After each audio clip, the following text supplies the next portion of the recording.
आप सभी का एक बार फिर से स्वागत है हमारे एक नई वीडियो में। तो आज हम बात करने वाले हैं मूंग की फसल में फ्लावरिंग स्टेज पर ऐसे कौन से 4 बेस्ट कॉम्बिनेशन है जिनमें से एक का इस्तेमाल करके हम मूंग की फसल पर लगभग 100% तक का कीट और इंसेक्ट का कंट्रोल कर सकते हैं।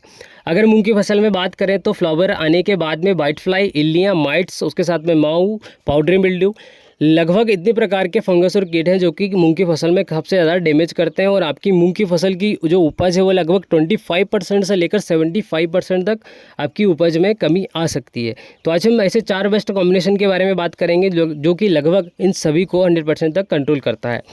जिसमें हमारा जो पहला कॉम्बिनेशन है इसमें हमने लिया है क्रोल एंट्रा नीलीप्रोल कोराजन, जिसको कि आपको 30 ml प्रति एकड़ के हिसाब से लगभग 100 से 90 ml प्रति हेक्टेयर के हिसाब से इस्तेमाल में लेना है। उसके साथ में आप मार्कर का इस्तेमाल कर सकते हैं। मार्कर 100 ml प्रति एकड़ के हिसाब से और 250 ml प्रति हेक्टेयर के हिसाब से इस्तेमाल में लेना है। प्रोफेनोपास साइफरमेथ्निन आपको 100 ml प्रति एकड़ 250 ml प्रति हेक्टेयर के हिसाब से इस्तेमाल में लेना है। उसके साथ में आपको इस्तेमाल करना है इमावेक्टिन बेंजोएट, जो कि सेमिलोपर्स को काफ़ी अच्छी तरीके से कंट्रोल करता है। इसमें आपको 100 ml प्रति एकड़ के हिसाब से 100 ग्राम प्रति एकड़ के हिसाब से इस्तेमाल करना है। 250 ग्राम प्रति हेक्टेयर के हिसाब से इस्तेमाल करना है। उसके साथ में आपको लेना है रेपेगो लिक्विड। रेपेगो लिक्विड अगर आपको नहीं मिल रहा है तो इसकी जगह पे आप बिल्लोवुड कंपनी का जो ब्रांड के नाम से टॉनिक आता है उसका इस्तेमाल कर सकते हैं। टॉनिक बोल सकते हैं या फिर स्ट्रेस फ्री बोल सकते हैं उसको, तो उसका इस्तेमाल भी आप कर सकते हैं। काफ़ी अच्छा उसका भी रिजल्ट है। अगर आपको दोनों नहीं मिल रहे हैं तो आप ग्रीन मेडिकल जो सिस्टन कंपनी का आता है उसका भी इस्तेमाल कर सकते हैं। किसी और कंपनी का भी स्ट्रेस फ्री आपको लेना है अगर आप इतने सारे केमिकल का यूज़ कर रहे हैं तो, ताकि आपकी जो मूंग की फसल है उसके ऊपर किसी भी प्रकार का अबायोटिक स्ट्रेस ना पड़े। उसके साथ आपको लेना है पाउडरी मिल्ड्यू कंट्रोल करने के लिए इंडेक्स या फिर आप डोमार्क। अगर आपने पहले से ही कॉम्बिनेशन में ले लिया है तो आप इसको डबल से रिपीट ना करें। आपने पहली बार इंडेक्स डाल दिया तो सेकंड बार फिर आप डोमार्क का इस्तेमाल कर सकते हैं। उसके बाद जो हमारा दूसरा कॉम्बिनेशन है, दूसरे कॉम्बिनेशन में हमने लिया है सोलोमन, जिसको कि हमने लिया है 100 ml प्रति एकड़ के हिसाब से। उसके साथ में अगर बात करें तो आप प्रति हेक्टर के हिसाब से 250 ml प्रति हेक्टर के हिसाब से इस्तेमाल कर सकते हैं। उसके साथ अगर बात करें तो दूसरा हमारा जो इंसेक्टिसाइड है उसमें लिया है हमने वाइगो को 100 ml प्रति एकड़ 250 ml प्रति हेक्टर के हिसाब से आपको इस्तेमाल करना है। उसके साथ इमावेक्टिन बेंजोएट लेना है 100 ग्राम प्रति एकड़ 250 ग्राम प्रति हेक्टर के हिसाब से। उसके साथ में आपको लेना है रेपेगो लिक्विड, उसी के साथ में आपको इंडेक्स इस्तेमाल करना है। रेपेगो लिक्विड के बारे में बात करें तो 200 ml प्रति एकड़ 500 ml प्रति हेक्टर के हिसाब से। इंडेक्स के बारे में बात करें, ये इंडेक्स की जगह आप डोमार्क भी ले सकते हैं। इस कॉम्बिनेशन में भी आप 100 ग्राम प्रति एकड़ के हिसाब से और 250 ग्राम प्रति हेक्टर के हिसाब से आपको उपयोग में लेना है। इसके बाद आता है हमारा तीसरा कॉम्बिनेशन। तीसरे कॉम्बिनेशन के बारे में बात करें तो ये काफ़ी ज़्यादा चर्चा का विषय है, क्योंकि हमारा जो लास्ट वीडियो था जिसपे कि हमारे जो ब्लॉग वाला चैनल है MP फार्मिंग 47, अगर आपने अभी तक उसको फॉलो नहीं किया है तो आप जाकर सब्सक्राइब कर सकते हैं। अगर तीसरे कॉम्बिनेशन के बारे में बात करें, और MP फार्मिंग 47 में हम ब्लॉग वाइज आपको सारी चीज़ें बताते हैं जो कि हमारे फार्म पर हम प्रैक्टिकली अपनाते हैं उसके बारे में। अगर तीसरे कॉम्बिनेशन के बारे में बात करें तो इसमें इसमें हमने लिया है इंगेज वैसे अगर इसके कंपनी डोज के बारे में बात करें तो 160 ml प्रति एकड़ का इसका कंपनी डोज है, लेकिन आपको इस्तेमाल में लेना है 120 ml। आप 100 ml प्रति एकड़ के हिसाब से भी इस्तेमाल कर सकते हैं। उसके साथ प्रति हेक्टर के बारे में बात करें तो 300 ml प्रति हेक्टर के हिसाब से आपको इसको इस्तेमाल करना है। काफ़ी अच्छा आपको रिजल्ट मिलेगा। उसी के साथ में कॉम्बिनेशन में इसमें प्लस में लेना है आपको इमावेक्टिन बेंजोएट 100 ग्राम प्रति एकड़ 250 ml प्रति हेक्टर के हिसाब से। उसके साथ में आपको लेना है इंडेक्स या फिर डोमार्क 100 ग्राम प्रति एकड़ 250 ml प्रति हेक्टर के हिसाब से। उसके बाद अगर रेपेगो लिक्विड के बारे में बात करें तो रेपेगो लिक्विड अगर आपको मिल रहा है तो 200 ml प्रति एकड़ 250 ml प्रति हेक्टर के 500 ml प्रति हेक्टर के हिसाब से आपको इस्तेमाल करना है। बिल्लोवुड का ब्रांड कंपनी का भी आप बिल्लोवुड कंपनी का आपको ब्रांड भी आप बॉन्ड है या फिर ब्रांड है, उसका थोड़ा सा नाम में थोड़ा सा कन्फ्यूज़न है तो आप उसका इस्तेमाल भी कर सकते हैं। बिल्लोवुड कंपनी का स्ट्रेस फ्री, कंपनी वालों से पूछ लेना, आपको थोड़ा सा डिटेल में बता देंगे। उसके साथ हमारा चौथा कॉम्बिनेशन के बारे में अगर बात करें तो चौथा कॉम्बिनेशन आता है जिसको कि हमने हमारी फील्ड में प्रैक्टिकली यूज़ भी करा है और उसका प्रिवेंटिव में यूज़ करा था, काफ़ी अच्छा हमको रिजल्ट में मिला है।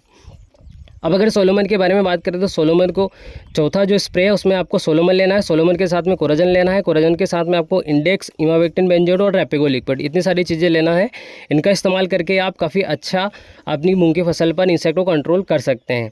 अगर सोलोमन के बारे में बात करें, सोलोमन आपको 100 ml प्रति एकड़ 250 ml प्रति हेक्टर के हिसाब से। कोराजन आपको 40 ml प्रति एकड़ और 100 ml प्रति हेक्टर के हिसाब से इस्तेमाल करना है। डोमार्क या फिर इंडेक्स के बारे में बात करें तो 100 ग्राम प्रति एकड़ 250 ml प्रति हेक्टर के हिसाब से इस्तेमाल करना है। इमावेक्टिन बेंजोएट के बारे में बात करें तो 100 ग्राम प्रति एकड़ 250 ml 250 ग्राम प्रति हेक्टर के हिसाब से इस्तेमाल करना है।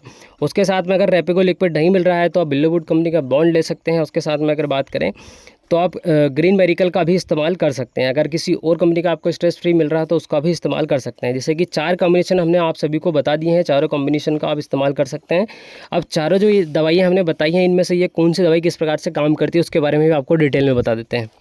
देखिए, पाउडरी मिल्ड्यू कंट्रोल करने के लिए आपका इंडेक्स या फिर डोमार्क सबसे सस्ता मिलेगा आपको मार्केट में। इंडेक्स के बारे में बात करें तो आपको मार्केट में 1400 रुपये प्रति केजी के हिसाब से मिल जाएगा।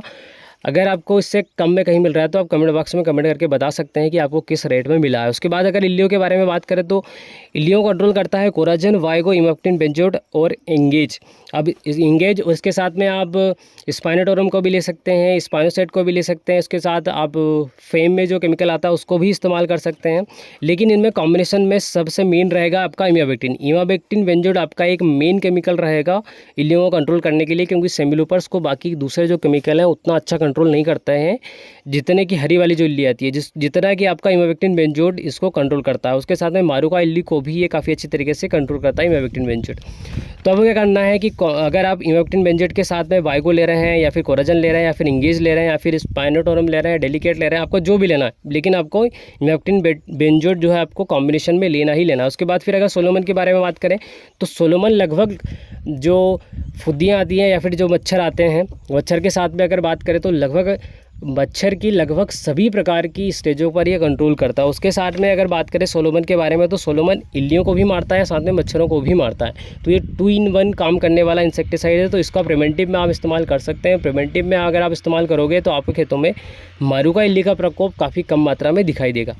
तो आप मार्कर का भी इस्तेमाल कर सकते हैं। वाइट फ्लाई को कंट्रोल करने के लिए सबसे अच्छा कारगर जो उपाय है वो मार्कर है। उसके साथ अगर स्ट्रेस फ्री के बारे में बात करें तो स्ट्रेस फ्री में आप जैसे कि आपको लास्ट टाइम हमने बताया था, इसमें आप रेपेगो लिक्विड, ग्रीन मेरिकल, बिल्लोवुड कंपनी का बॉन्ड या फिर सियाप्टन, इनका इस्तेमाल करके आप अपनी फसलों को स्ट्रेस फ्री रख सकते हैं। स्ट्रेस फ्री का हम क्यों कह रहे हैं, जैसे हमारे जितने भी 4 कॉम्बिनेशन है उनमें 3 चीज़ें काफ़ी ज़्यादा कॉमन है, जिसमें कि हमारा पहला रहेगा इमाबेक्टिन बेंजोड, रेपेगो लिक्विड और मार्कर या फिर डोपार्क।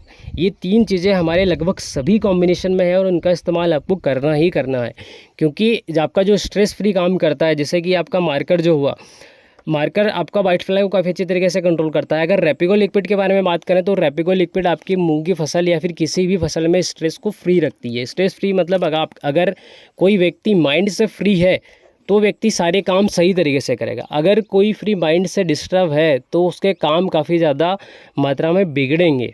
हेल्थ उसकी कितनी ही अच्छी हो लेकिन उसका माइंड से व्यक्ति को फ्री होना बहुत ज़रूरी है। इसके साथ अगर प्लस पॉइंट के बारे में बात करें तो आपको इसमें किसी भी प्रकार के टॉनिक का इस्तेमाल नहीं करना है। इसके साथ अगर बात करें तो आपको वाटर मैनेजमेंट सही प्रॉपर तरीके से करना है, क्योंकि अगर फ्लावरिंग स्टेज पर आपकी मूंग की फसल आ गई है तो उसके बाद आपको 3 से 4 दिनों के बाद आपकी मूंग की फसल में फिर से पानी लगाते रहना है। अगर मिट्टी के बारे में बात करें तो मिट्टी हर एक क्षेत्र की अलग अलग रहती है। जहाँ पर मॉइस्चर वाटर होल्डिंग कैपेसिटी ज़्यादा है वहाँ पर आप फ्लावरिंग स्टेज के बाद 2 सिंचाइयाँ कर सकते हैं। कई क्षेत्रों में 3 सिंचाइयाँ होती हैं और कई क्षेत्रों में 4-4, 5-5 सिंचाइयाँ भी होती हैं। हर 2 दिन में उनको पानी लगाना पड़ता है, क्योंकि काफ़ी ज़्यादा हल्की मिट्टी रहती है, इसलिए किसानों को बार बार उसमें पानी लगाना पड़ता है। तो ये समस्या रहती है। बाकी मिट्टी के ऊपर काफ़ी ज़्यादा डिपेंड करता है। मेरे ख्याल से अगर किसी भी प्रकार की मिट्टी या फिर किसी भी क्षेत्र की अगर मिट्टी के बारे में बात करें तो 2 सिंचाइयाँ लगती हैं फ्लावरिंग स्टेज आने के बाद में। हमारे प्लॉट में 3 सिंचाइयाँ लगेंगी, जिसके बारे में हमने आप सभी को लास्ट वीडियो में बताया भी था। क्योंकि बैक टू बैक अगर आप सिंचाई करते हैं तो आपकी मूंग की फसल में एक तो स्ट्रेस नहीं आता है, दूसरा कि अगर टेम्परेचर स्ट्रेस आ गया तो उसके बाद फिर आप मूंग की फसल को रिकवर करना काफ़ी मुश्किल रहता है।